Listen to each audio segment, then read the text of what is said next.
This is a story about clandestine operations, international intrigue, and jealously guarded secrets. It's about engineering marvels and technological nightmares.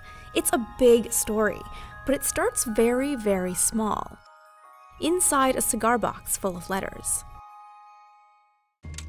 Melinda Hess is a filmmaker who came across letters her father had written in 1946. Her father, Sanford Hess, died in 1989, but in 1946 he was a young private in the U.S. Army, deployed to Fort Bliss, Texas, and corresponding with his parents back in New York City. The war was over, and Sandy Hess, a promising young mechanical engineer, found himself stationed deep in the Southwest, working on something. Here's Melinda. I didn't know very much about my father's time in the military. I knew that he was an engineer. I had a vague awareness that he was in New Mexico. The letters from Fort Bliss bore an address that piqued Melinda's curiosity: Ordnance Research and Development Suboffice, Rocket. So I started going through the letters, and I started reading them out loud, and there were various names that started coming through. A few things kept recurring: Germans, Wernher von Braun, engineers, White Sands Missile Range, Jewish, V2s. So Melinda began to read about it all. And as I began to do some more research, I was completely blown away by what was revealed. The V2 in those letters was the world's first long-range guided ballistic missile, and it was developed by Nazi Germany.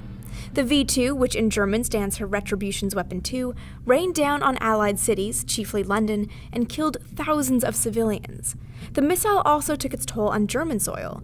The Nazis used concentration camp labor to build the V2, and thousands of prisoners died in the process. Nightmarish as it was, the V2 represented some seriously advanced technology, and when Germany fell in 1945, the United States went to great lengths to recover it. Rivaling the atom bomb in importance, the deadly V2 rocket bomb is assembled by U.S. engineers at White Sands Proving Ground near Las Cruces, New Mexico. In the years following the war, the U.S. military's Project Paperclip brought more than 100 German scientists and engineers to America, most notably V2 project architect Wernher von Braun. They also imported literal trainloads of rocket components. Overall, the project was an American effort to develop Nazi tech on American soil for American gain. And that is what a young Sandy Hess describes in all those letters. Reading them gave Melinda a very personal look at a secretive and pivotal project. Here's one passage read by Melinda. I will be the only American engineer in the test section. I will work with the Germans on the tests and write reports, etc. They call themselves prisoners of peace and are treated very well. I will work under a Dr. Schilling and with about 15 others. What a crazy setup. And there's one other detail that makes this all the crazier still. Melinda is Jewish. Her father, Private Sandy Hess, was Jewish, and his letters reveal more than a little discomfort about working with Germans. The major asked me if I had any animosity towards them, and I truthfully answered yes. He explained that he feels the same way, but I must realize that they are working for the U.S. government, and I must treat them like co-workers. And that's exactly what he did. In the letters, Sandy describes befriending and working well with his German colleagues, though at the time none of them could know how historic their work would become.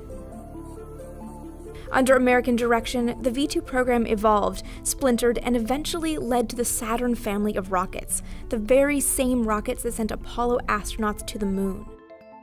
Meaning that lots of Project Paperclip scientists, including Wernher von Braun, ultimately ended up working for NASA.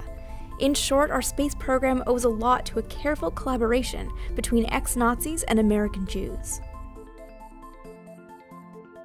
Back in the present, Melinda is the filmmaker in residence at the Jewish Film Institute in San Francisco. She's producing a big documentary project about her father and his involvement in Project Paperclip. And when she's done, all the letters in that little cigar box will end up in National Archives. Personal as they are, they help tell the story of a world finding its equilibrium again after years of violence and fear. The Germans certainly treat me wonderfully and with the greatest respect. I wonder how they would act if they knew I was Jewish, or do they? Anyway, They're certainly a brilliant group, and I am very enthused about my work. So here at D News, we're on a real military history kick. And if you are too, check out this video about the crazy Cold War communications network that helped the US guard against a Soviet North Pole sneak attack. And if you guys want even more space history, be sure to check out my own channel, Vintage Space. Vintage Space is all about answering the questions you didn't even know you had about Apollo-era history. Things like, why is the Saturn V rocket white and black? And what astronauts had an affinity for tuna on the way to the moon? Be sure to check that out, and as always, guys, thank you for watching.